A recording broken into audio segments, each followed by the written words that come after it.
crescendo, né? Eu não tive essa presença do meu pai, até porque meu pai deixou uma pensão para minha mãe, mas minha mãe, mesmo assim, custo de vida muito difícil, minha mãe teve que trabalhar fora.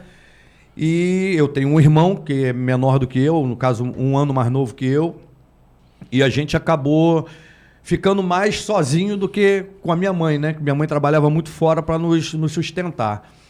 E eu acabei me desbandando, né, para a área das drogas, né? Vivi muito tempo nas drogas. E engraçado, até algum tempo atrás eu estava conversando com algumas pessoas e isso aí é uma questão até polêmica para a gente abordar aí, né? Na minha época, mais novo, né, 15, 16 anos, quando eu estava muito envolvido com drogas, sempre que rolava assunto de religião, né? Ah, qual é a tua religião? Sou católico, né? Eu sou católico. Sou católico. Ah, mas fuma, mas bebe. Não, mas eu sou católico, eu creio em Deus e tal, eu sou católico. Hoje saiu um pouco, né, essa linguagem de ser católico. Hoje está mais evidente a linguagem do evangelho. Eu sou evangélico. Aí, às vezes, o cara bebe, o cara fuma, o cara faz um monte de coisa. Ah, sou evangélico. Tá com a Bíblia embaixo do braço, vai para a igreja até, inclusive, né? Mas é evangélico. Então, assim, mudou um pouco, né, aquela visão de antigamente para hoje, que antigamente todo mundo era católico.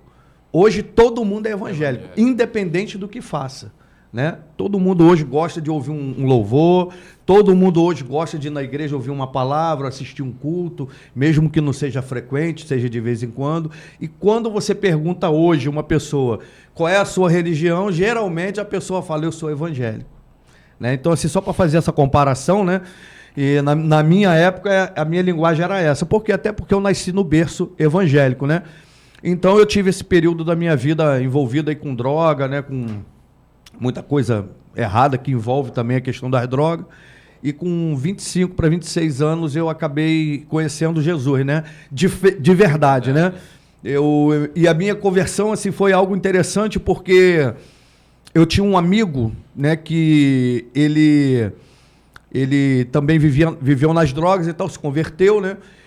E ele começou a me evangelizar. E uma vez, ele sempre ia na minha casa, né? A gente conversava e tal. E uma vez ele me convidou para na igreja dele. Ele era da Maranata Cristã, que era até ali na estrada do Pré, agora estão lá na estrada do Cabuçu, fizeram um igrejão ali bonito, né? Então ele me convidou para na igreja dele. Aí eu, meio que abusado, né, na época, falei, ó, só vou na sua igreja se você for na minha. Mas assim, naquela visão do católico sem estar praticante, né? Para mim, eu era católico, mas eu não praticava. Eu tinha algumas práticas que eu trazia já de tradição, né, da minha família, acendia velas segunda-feira, né? Toda segunda-feira tinha que acender uma velinha lá, aquela coisa toda, que até muitos católicos até hoje fazem, né? Não estou criticando ninguém, cada um com a sua visão, com a sua opinião, com a sua crença, respeito todos, mas eu tinha essa prática também. E aí eu fiz esse desafio para ele. Eu falei, ó, só vou na sua igreja se você for na minha. Ele, então pode marcar que eu vou. E eu não acreditei que ele ia, sabe? Mas ele foi. Num domingo de manhã, numa missa, eu levei ele na igreja lá em Campo Grande, na missa. Ele foi, assistiu a missa comigo todinha. E aí, quando acabou a missa, ele falou, agora você tem uma dívida comigo, agora você vai ter que tirar um dia para ir na minha igreja. E eu tentei, corri, fugi, sabe, de tudo quanto é jeito, tentei dar uma... Mas não teve jeito. Teve um dia que ele me cobrou e eu fui com ele. Né? Eu fui nessa igreja Maranata, quando ainda era lá na estrada do Pré. E, rapaz, nesse dia eu tive uma experiência com Deus fantástica, sabe? Muito forte mesmo.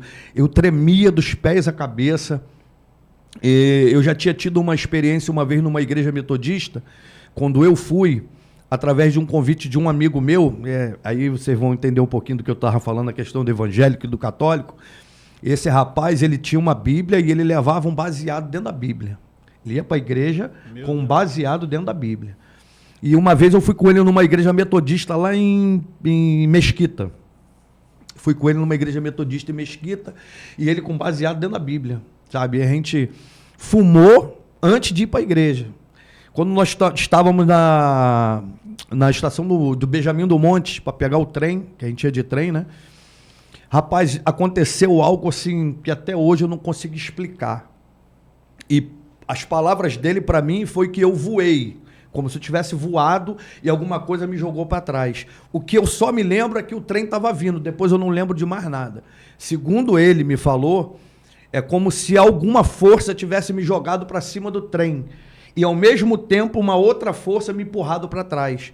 Naquela hora eu não vi nada, eu apaguei, assim, não lembro. Eu, sinceramente, eu não lembro. Eu estou falando daquilo que ele me relatou. Foi uma experiência que eu vivi com ele e que ele me confessou, ele testemunhou para mim, mas que eu não me lembro. E aí, naquele dia, assim, foi uma experiência marcante. Mas a gente foi para a igreja, tal, voltou, saiu. Perto da minha casa, eu moro no bairro São Jorge, tem uma igreja batista, Batista Lírio dos Vales, né, que é uma igreja assim, bem comentada, bem frequentada ali da área também, né? E ali na praça sempre ficava ali, os viciados ficavam ali, era a reunião dos viciados, era ali. Então, esse rapaz, ele estava sempre, Guilherme, o nome dele, ele estava sempre levando baseado dentro da Bíblia e indo para a igreja com um baseado dentro da Bíblia, cara. Mas aquilo ali me incomodava, sabe? Me incomodava, mas ele era um cara muito louco, sabe? Ele era voado. E eu sempre tive esse temor, justamente por ter sido criado numa igreja católica, né? Pelos meus pais, e eu sempre tive esse temor. Mas influenciado, né? Aquela coisa de jovem, cabeça fraca, acabei me envolvendo com isso aí também.